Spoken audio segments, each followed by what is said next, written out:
প্রিয় ভিউয়ার্স, আসসালামু আলাইকুম। আমাদের কিষান ইউটিউব চ্যানেলে সবাইকে স্বাগতম। আশা করি সকলেই ভালো আছেন। আলহামদুলিল্লাহ, আমিও ভালো আছি। তো প্রতিবারের মতন আজকেও একটি ছোট্ট ভিডিও নিয়ে আপনাদের মাঝে আসলাম।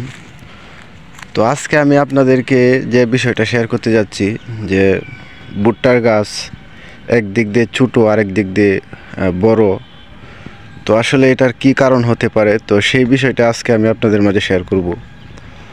তো আপনারা ইতিমধ্যে দেখেন যে ভুট্টার জমিনটা কিন্তু একদিক দিয়ে গাছগুলো অনেক বড় হয়ে গেছে, আবার একদিক দিয়ে গাছগুলো অনেক ছোটো। তো আসলে শুধু ছোটোই নয়, গাছগুলি অনেক চিকন, আবার অন্য পাশে যে গাছগুলি বড় হয়েছে গাছগুলি অনেক মোটা।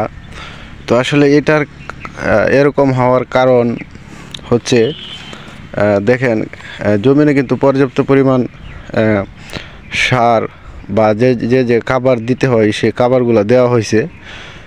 এরপরেও কিন্তু গাছগুলা ছোটো বড় হয়েছে। তো সেই বিষয়টা আপনারা লক্ষ্য করেন যে একদিক দিয়ে গাছগুলো কিন্তু একেবারেই ছোটো, আবার এক সাইডে দিয়ে আপনার এক পাশে গাছগুলো অনেক বড়। তো আসলে সেই বিষয়টা হচ্ছে, আপনার যদি আপনার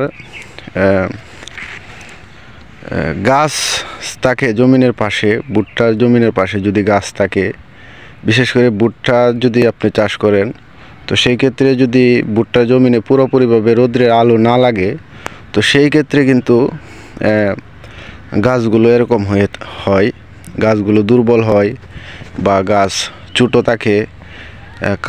পর্যাপ্ত পরিমাণ খাবার দেওয়ার পরেও কিন্তু গাছগুলো বাড়ে না।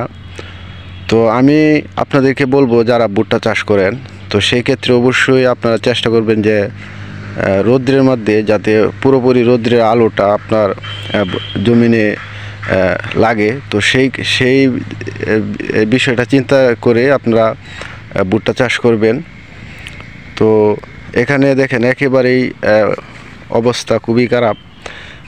এখানে ভুট্টা না হওয়ার সম্ভাবনাই বেশি, কারণ এখানে রৌদ্র একেবারেই লাগে না। তো দেখেন চারপাশে কিন্তু গাছ আছে। তো আসলে এই গাছ থাকার কারণে এই দিক দিয়ে দেখেন রোদ আছে, অন্য পাশে কিন্তু এই দিক দিয়ে আপনার রোদ নাই।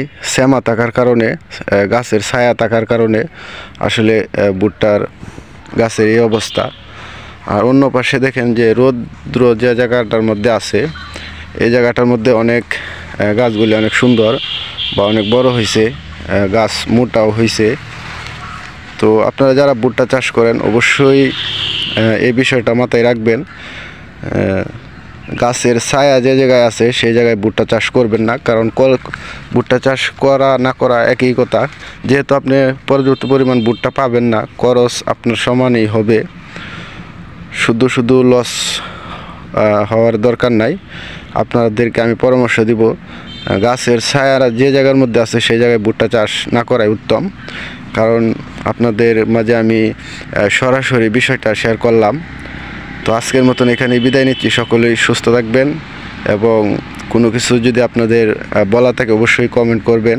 আর আমার ভিডিওটা লাইক করে দিবেন একটি, এবং শেয়ার করে দিবেন।